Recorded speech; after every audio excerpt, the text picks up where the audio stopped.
Tube അകത്ത് അല്ല പരിയമ്പുറത്ത്. ഇതാണോ പരിയമ്പുറം? അല്ല, ഇത് ഉമ്മറം. എന്നാ പരിയമ്പുറത്തേക്ക് വിട്ടോ.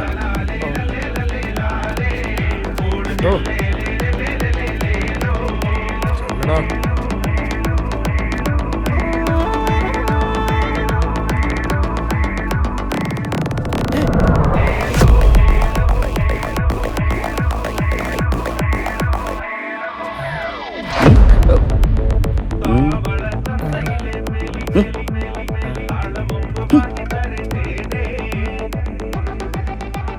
ഇതിന്റെ ഉള്ളിൽ കയറിയ ഗുണാക്കേവി വീണ പോലെ ഇരിക്കും. എങ്ങനെ പുറത്തിറങ്ങും? എന്താടാ ഈ ട്യൂബ് അവിടെ വെച്ചിട്ട് പോ. കയറെടുക്കാൻ പറഞ്ഞു. അല്ല കയറ്